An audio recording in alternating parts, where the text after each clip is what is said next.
Hi everyone, it's me again, Clem from clemtravlog. Thank you for your support all over the years. I am excited to announce my channel has reached more than 500 subscribers. It is currently sitting at 560 subscribers. I know, it has been a very slow journey. To celebrate, I decided to host a Q&A episode. This is an opportunity for my followers to ask any question about me. And I will only select 20 questions of them to answer.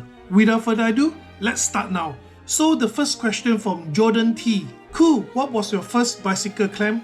Does it still exist somewhere? My first bicycle was my mom's classic bicycle. I had it when I was 7 years old. You know those have a basket at the front, single gearing, and with dynamo light. I guess most people doesn't know what is dynamo light. Dynamo light, which is a generator attached to the front wheel, so when you pedal, it will rotate the generator and give it power to have the light to turn on, which means if you're not riding, you don't get the front light. So she used it for the daily grocery from the wet market at the time, and I used it after school until I received a second-hand road bike when I was 12 years old. Does it still exist anymore? Nah, it's gone. We get rid of it during the house moving when I was 13 years old. So the second question from Raymond RS7. How do you manage to get visa from your missus? Visa. To go cycling for hours and hours. Only married men know what means visa. Basically, being a good husband. Share all the housework, spend time looking after the kids, bring them around. As long as you don't let your wife or your missus feel that you don't do anything part of the family. Actually, very luckily, my missus is a very understanding person and she agrees cycling is very healthy. And she knows this is a way for me to release my stress from my daily work. End of the day, as long as I inform her earlier about my cycling plan and do not miss out any family activities, technically, she'll be alright with that. So the third question from Bryce W. Which trail has been your favorite so far? So this is a bit of a tricky question. I've been to a lot of trail, majority in Melbourne, and I love quite a few of them like Lilydale Warburton Trail, Murray Creek Trail, Bay Trail. But if I have to choose one, I would say I like the most is Lilydale Warburton Trail. It is a very nice gravel trail that runs along the former steam era railway line, Warburton Railway Line. The trail actually winds through Picture Square and natural area, showcasing beautiful scenery and passing through remnants of former railway station platform. A lot of history.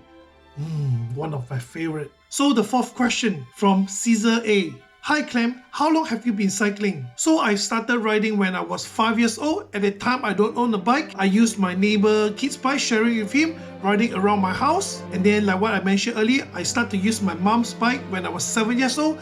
Until 12 years old, I received a second-hand road bike, which I fell over because it is an oversized bike and I fractured my kneecap. So until that time, I actually stopped riding. And not until I arrived in Australia when I start to ride to work when I was around 25 years old, and then only I start to explore around and ride more frequently when I was around 38 years old. So the next 7 questions actually asked from the same person, from Gilberta342. So his first question is, what do you do for work? So technically I am a warehouse storeman. You know, picking and stacking boxes, forklift operating, loading and unloading trucks, or the physical work. His next question is, what other cities in Australia would you like to cycle the most in and why? Not sure at the moment. I haven't had any plan yet, but I would say maybe Gold Coast, as one of my workmates actually showed me a photo of a Gold Coast, which a trail actually running along the beach. Looks so beautiful. Imagine riding on the trail along the beach like Bay Trail in Melbourne. So tempting, as I really love seaside. Always dream of having a house located by the sea. Wow. So the next question, do you plan on doing any longer or more challenging ride than around the bay? At this stage, I would say no. Don't get it wrong, I love doing long distance ride, but with my current ability to do more than 200 kilometers ride, it will take more than a day for me. With the commitment of my work and family, it is really hard for me to stay overnight somewhere for riding. Maybe in the future when my son go older, which he can actually go to school by himself, that will be the time that I will consider to do a ride more than one day. Okay, his next question. Do you have a favorite cycling YouTube channel? Yes, I do follow few cycling channel, but most of them, they are not in English. The top 3 cycling channels that I really like are Alvin AWWY based in Malaysia, Chris HK Diary based in Hong Kong, and Nini Jiang based in Singapore. One of the reasons I favorite these 3 channels as they suit my cycling style. So let's talk about Alvin channel. Alvin did a lot of long distance ride. Most of his rides are more than 200 kilometers. He likes touring ride and fellowship ride, which means most of the time he actually ride with a group of people, some sort like a peloton, then around 10 to 20 people, sometimes even more than that. And he organized a lot of big events like cash up group event, subscriber event, and he actually explored a lot of places with his cycling team. Eventually he did some ride like circumnavigation of the whole Malaysia Peninsula, rode from Malaysia to Thailand, riding in Singapore, riding in the eastern Malaysia like Sarawak and Sabah, and eventually he was actually part of an amateur cycling group, the Honeybee Bike Baju cycling team, which his team actually gained quite a few reputation and being invited to different countries for cycling event. Like recently they actually been to Slovenia. So talk about Chris HK Diary. He's more like a true explorer, very similar to my style, but he is heaps stronger than me. I am no way to compete with him. So he always explore different cycling paths, different routes that actually introduce the condition of the trail, the route, and the environment, the atmosphere. So this is what I like. By the way, he also introduced a lot of cycling accessories. Some of them are very good quality, but in a very reasonable price, which is a good reference for me to do my upgrade. The last one, Nini Jiang based in Singapore. She is more like a lifestyle cyclist. She likes to ride around, exploring different hidden gems, telling us the story about the hidden gems that she rode past. So it's very suit for my cycling style as well. Very suit my cycling style as I'm a history lover and I like to explore hidden gems. So these are the reasons why I favorite these 3 channels the most. So the next question is, what's your favorite upgrade you have got for cycling? Example, radar, clipless, and etc. I like the Mergin radar rear tail light the most. Basically, I'm not a brave person and I always hesitate to ride on the road due to the fear of the vehicle approaching from behind. But now with this device, I am 90% notified of vehicles approaching from behind, making me feel more secure while riding on the road if necessary. So his next question, would you do a subscribers Strava follow ride? I always thought it's a good idea. Somehow it's a fantastic idea. And it seems like a lot of YouTubers actually did that. But to be honest, I haven't organized one until today due to mainly 3 reasons. I always felt that if I organize an event, the safety is my responsibility. So I always feel that I need to look after people that are invited to ride with me. I don't really want anyone to get injured because of the weather, of the wetness of the floor, and then go through the places that I designed. Actually, there's a potential hazard. Second reason is I believe I'm not a strong rider, and most of the time when I actually went out for a ride, I actually got dropped very frequently. I felt very embarrassed to organize a group ride and everyone have to wait for me. And I felt very embarrassed if I organized a group ride and eventually people have to keep stopping and waiting for me. Actually, I did organize a small group ride before last year, I think, around 170 kilometers. And I actually aimed to complete it in 6 hours. But you know what? End up, we spent around 10 hours to complete it. One of the main reasons is because the whole peloton keeps stopping to wait for me. How embarrassing. That's why I get very hesitated to organize one for the time being. The third reason is, although most of you actually thought that I am a very socialized person, but actually I'm a very shy person, especially in front of the people that I never met. I actually not quite confident to speak English in front of people that I don't really know. Most of the time, I actually met people that actually make fun of my English. This is actually the fact that I've been very quiet in front of the people that I hardly know. That's why if you ride with me on the first time, you usually feel that I'm very quiet, and then slowly after a few times, I'm super talkative. Am I right? But as the bottom line, I'm really interested to organize one. Just waiting for the proper timing. Alright, his next question. What other ride events do you plan on doing this year? Any new ones? I am attending around the bay this year again. Not the 200 plus kilometers around the bay. I will just do the family ride for the 17k. The main reason I do such a small ride this year is my aim is to bring my son to ride along. So I'm trying to make him be more interested in riding. For new event, Basco Cycling Challenge is one of the events that I haven't been. I'm very keen to do it. Maybe next year, I think I will do it next year. It's not an easy ride, a lot of elevation. You know, I hate elevation, but the pain is part of cycling. But the only problem is traveling in between Melbourne and Inverloch before and after cycling. So question number 12 by 96 Just Stuff. Any places in Australia that you would like to ride but haven't yet? Basically, my cycling philosophy is if there is a path, if there is a route that I can ride, I will ride them. I will conquer them. I love exploring new places, just like an expedition. You know, expedition, you go to somewhere that you don't know, you have no idea about it, just try to go, explore it, learn the history value, feel the scenery, enjoy the atmosphere. That is my philosophy of riding. At this stage, my next few targets that I actually try to conquer is to ride to Kings Lake, a lot of elevation as well, conquering the southern part of Mornington Peninsula, a lot of elevation as well, and one more, exploring the 130 kilometers Great Southern Railway Trail. Is a gravel trail between Noya and Yarram in South Gippsland. So question number 13 from Harris Portway 668. What would be your dream bike setup? So at this stage, my next dream bike is Bianchi Ultra Race with zip wheel.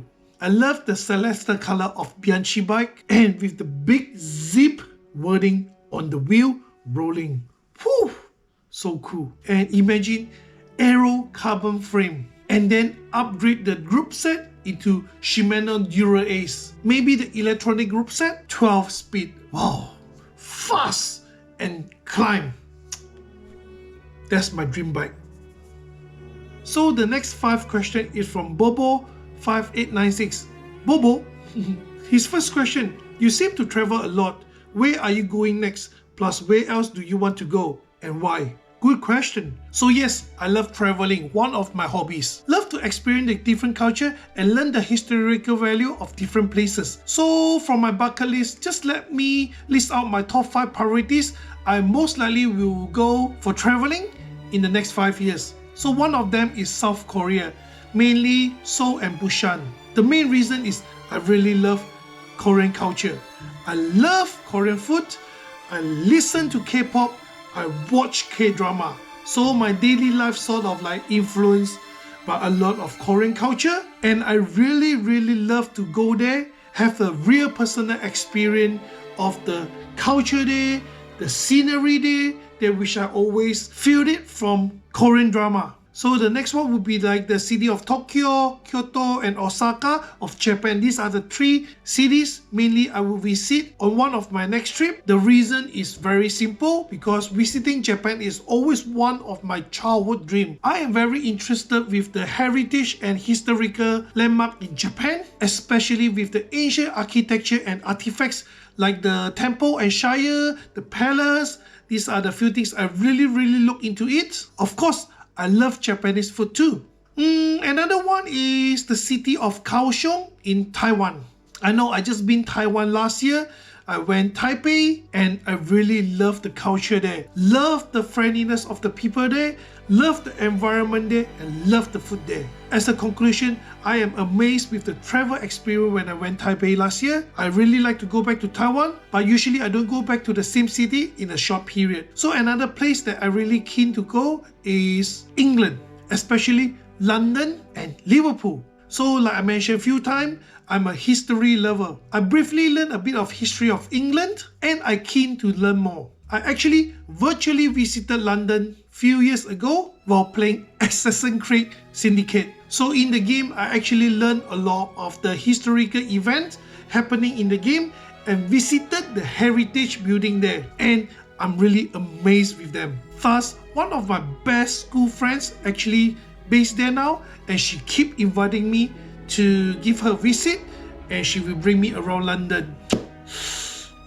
Sounds like tempting, right? And as for the city of Liverpool, I am a hardcore Liverpool fan. One of my highest priority in my bucket list is to watch a Liverpool game in Anfield and sing You Never Walk Alone.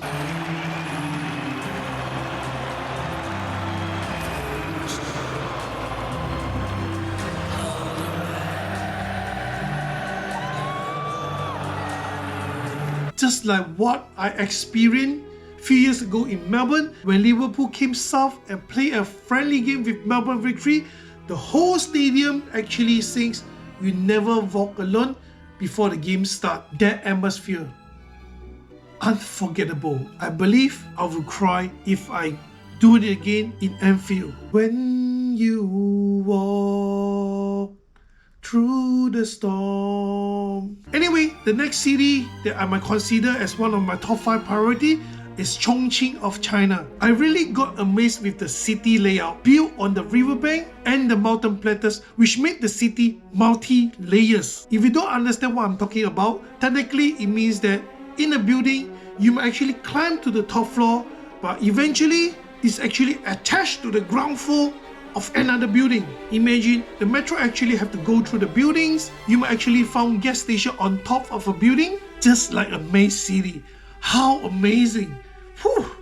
So the next question from Bobo. What is your favorite food? Do you know how to make it? Where is your favorite restaurant in Melbourne and the world? Why Bobo have to squeeze in all the question in one question?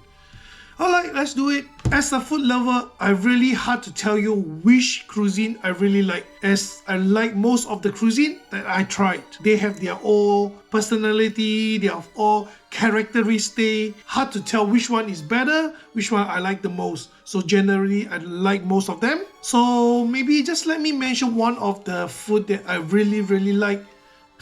I know it might be surprising you. It's actually the wonton noodle in Malaysia. Back home, not here. Wonton noodle, especially from the store known as Kesok Wonton Mee in Pudu of Kuala Lumpur. It always been my first dish that I have if I go back, and I have wonton noodles from the shop since I was little. Do I know how to make it? Not really. I tried a few times, but there is no way close to what I taste from that shop. So regarding my favorite restaurant in Melbourne, tricky as well.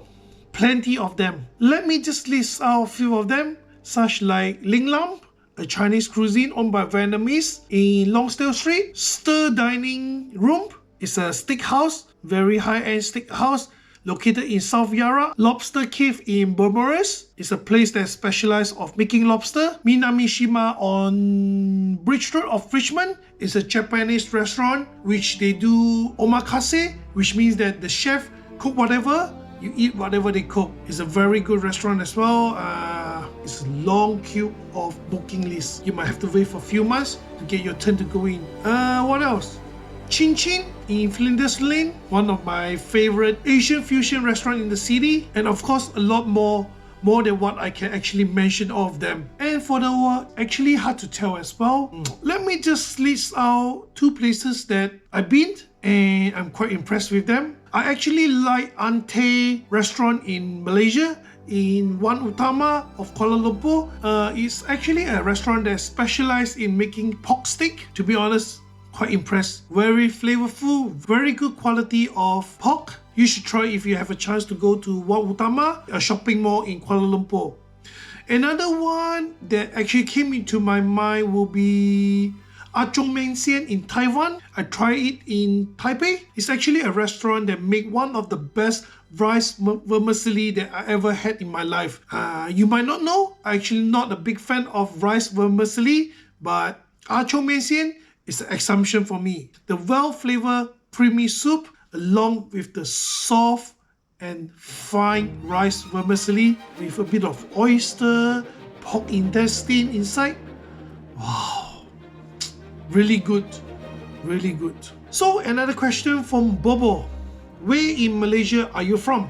how long have you been in Australia? Would you ever move anywhere else? So I'm from Kuala Lumpur, the capital city of Malaysia. I've been in Australia since 2005, and at this stage, I'm actually quite happy with my lifestyle in Melbourne. Not much complaint at the moment, but if I forced to choose to move away from Melbourne, maybe I would say I would choose either Gold Coast in Queensland or Fremantle of Western Australia. One of the main reasons why is I love historical building, heritage city, and I love seaside. Next question. Do you have any other hobbies other than cycling? Good question. So I love doing a lot of things apart from cycling. Most likely you already know I love traveling. Visiting every corner of the world is always my dream. Another hobby is football, or some people call it as soccer. I play football and I play futsal in community level. I follow various football teams like Liverpool Football Club, Melbourne Victory Football Club, England National Football Team, Socceroos, and Malaysian National Football Team. And I even got involved in coaching for around 10 years to coach the junior players for two clubs, the defunct Richmond Soccer Club and the other one is the Glen Ara Soccer Club. Drawing and painting is also my hobby. I'm favoriting with Picasso style and Van Gogh style. I actually did field painting and I even did a mural on my wall in my house. And history learning also one of my main hobbies, especially in ancient China history and Australian colonization history. Other hobbies that I like such like karate, cafe hunting or restaurant hunting, skiing, even though I haven't been to any snow mountain for quite a few years, gardening, fantasy sports, and karaoke. La la la la la la la la la la. Okay, the next question from Bobo as well. Cycling wise, where in Australia do you want to ride one day? Also, where in the world would you like to ride one day? Quite similar to previous question. So, like what I mentioned earlier, apart from the places that I mentioned, one of my further future plan is to ride from Melbourne to Sydney, and my ultimate goal is to ride circumnavigation of the whole continental of Australia. So in the world, there's actually two places actually attracted me to do it. One of them is the Four River Path in South Korea, which you keep riding and then you go to a stage, a little post that you can chop your cycling passport, so you collect all the stamp and become a souvenir. And the other one is the circumnavigation by riding of the whole island of Singapore, including Sentosa Island. Alright, move on to the next two questions, which is the final two questions from the Ajam. Interested to know why are you taking up karate again? So let's start from the beginning. I building up my interest in karate since I was young. When I saw the moment of a karate master, break a stack of wooden board. It is so cool. And then since then, always my dream to learn how to break the wooden board and become a karate master with black belt. At the time, just a dream. Not until I was around 19 years old, I got a golden opportunity to learn karate. At the time, I actually trained with Goshin Ryu of Malaysia and trained under Soke Clement Su. To be honest, I was actually extremely lucky at the time to train under Soke Clement Su, as he was actually the first national coach of Malaysia karate team, as well as the former vice president of the Asian Karate Federation. And with his reputation at the time, he don't usually train lower ranked people, but coincidentally he took up this opportunity to teach a bunch of newbies. So it's a very, very good opportunity to learn from a grandmaster with a very high reputation in the world. But I was actually being silly at the time and I didn't value this golden opportunity. So after I advancing 3 levels, so from white belt, I skipped green belt, double promotion to blue belt, and then to purple belt. I end up give up and focus on other stuff. So eventually it became one of my biggest regret of my life. And not until I start to enroll my son into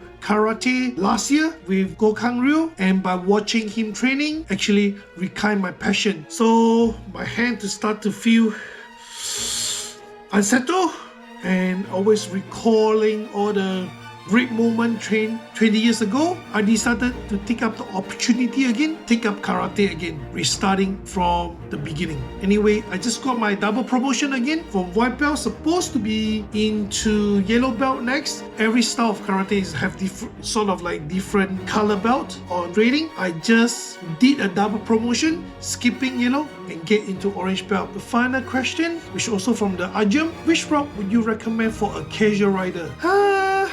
Recommend, I would say anyway, as long as it's safe. But of course, make sure you know your ability. It's always good to do something that is more challenging, slightly higher than your ability, but do not aim to do something far away from your ability. Plan well, ride safe, enjoy it, and rest well. Alright, so these are the 20 questions asked by my followers. I hope this helped you to get to know more about me. Although most of these questions are more related to cycling, I am opening to more questions about my lifestyle on the next Q&A episode, as long as they are not too personal. I will do another Q&A session around 750 subscribers. It is not far off. So if you'd like to know more about me, asking me questions, just click subscribe.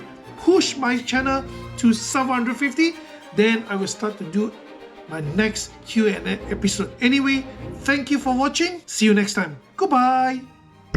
It's finished. Thank you for watching. Don't forget to click the like, subscribe the channel, and share it out. Leave a comment if you have any feedback for us. I'll see you next time. Bye bye.